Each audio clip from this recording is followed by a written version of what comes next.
Joined by the chair of the College Football Playoff Selection Committee, Hunter Yurachek. Hunter, thank you for being with us. I've said that I think this is the most difficult and controversial decision in the 12-year history of the playoff, whether it's 4 teams or 12 teams. The obvious question is, first, you moved Miami ahead of Notre Dame. Neither team played. Every single ranking up to this point, you had it the other way. Why, without benefit of another game being played, did this change? Maurice, first and foremost, the debate I hear you guys having in my ear in the studio, I'm sure has been debated over the last 12 hours, and that was the debate we had in our committee room into the early morning hours, and then again as the sun was coming up. And the first move in that was we felt like the way BYU performed in their championship game, a second loss to Texas Tech in a similar fashion, was worthy of Miami moving ahead of them in the rankings. And once we moved Miami ahead of BYU, then we had that side-by-side comparison that everybody had been hungering for with Notre Dame and Miami. And you look at those two teams on paper, and they're almost equal in their schedule strength, their common opponents, the results against their common opponents. But the one metric we had to fall back on, again, was the head-to-head.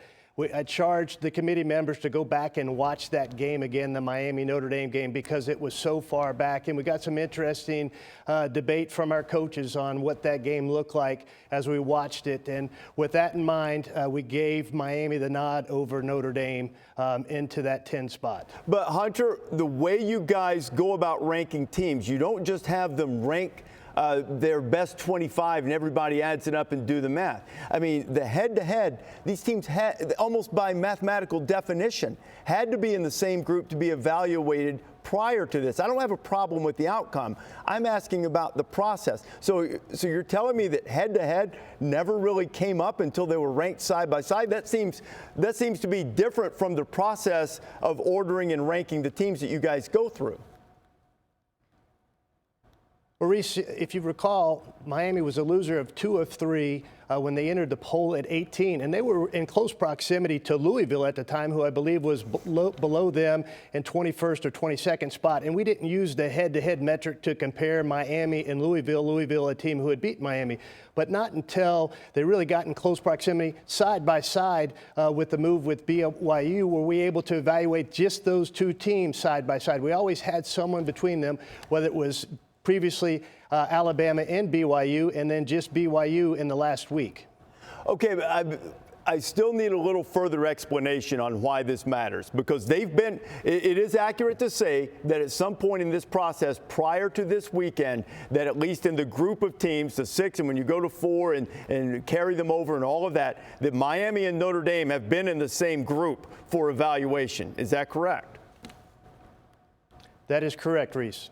Okay, so why is it that they had to be ranked side by side with no one between them for the head-to-head to carry the day?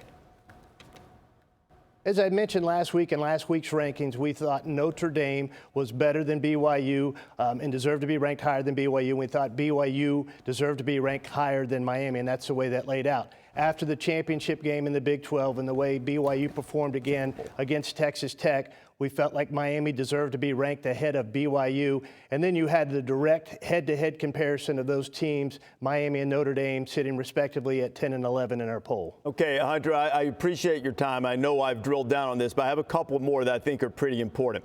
What impact did the fact that there was potential that the ACC would not have a representative because Duke had 5 losses and they were the conference champion? What impact did that have on the discussion in the room when it came to Miami and Notre Dame, or just Miami's inclusion overall? Reese, it had absolutely no impact. Our charge as a selection committee is to rank the top 25 teams, and then you peel out the 5 highest conference champions and the 7 at-large teams, and that's what we did to fill out that bracket. And Miami ended up being one of the 7th highest at-large teams, and that's why they're in the playoff. Okay, as I said, I've got zero problem with the ACC wasn't otherwise going to have a representative. Yeah, I have no problem with the outcome.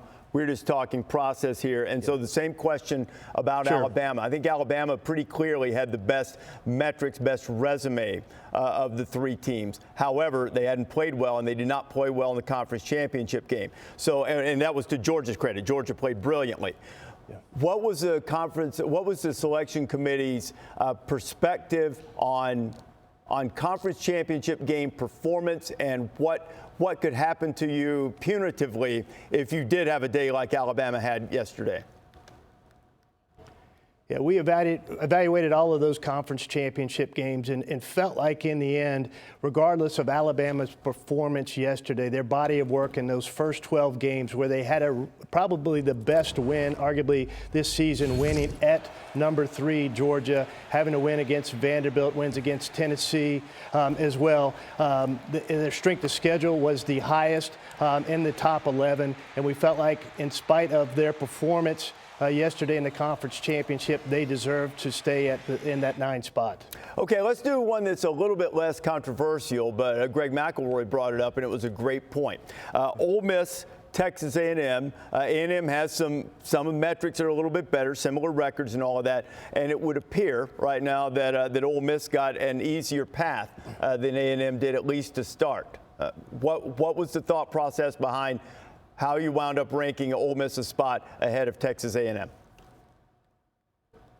Yeah, we looked at that 5 through 8 corridor of teams that were there. All of them did not play. We did not see a reason to move any of those teams based on anything that happened in the conference championship games this weekend. Appreciate you. This has been a difficult thing. I appreciate you for standing in there and explaining the thought process of the committee. And one thing I'd like to point out, and I think you would agree with this, a lot of times when you come to these decisions on the final day, it appears on the outside that every single person in this room thought one way one week and everybody thought another way the next. Only takes a couple of guys, a couple of people to change their minds to change the outcome. Fair? That's fair, Reese, and I just want to make sure that Coach Saban realizes I answered all of your questions this morning. Yeah, he gave you a little bit of a, what does he like to call them, a rear end chewings, I think, or something like that. But Hunter, thanks a lot. I appreciate your very difficult job. Yeah. We appreciate you spending time with us as always. That is Hunter Yurachek. I've always said, Joey, you and I have talked about whether we'll be on the committee someday. It's a thankless task sometimes. Yeah, I don't want in there now. I don't want in, Reese. Come on. It's too much. Someday, you and me, our retirement job. This is the way the 12-team field will look. Hey, look, there's some controversy. There are things to answer for. Notre Dame has to be devastated for sure. BYU disappointed. I'm sure Vanderbilt and Texas are as well. But this is going to be exciting. It's going to be amazing. You've got some terrific teams in here. You've got some balanced teams and a lot of teams that can make runs. You want this, you got that. No way, watch them walk right past you. Run fast while you have the chance. Don't speak, let them look right at you.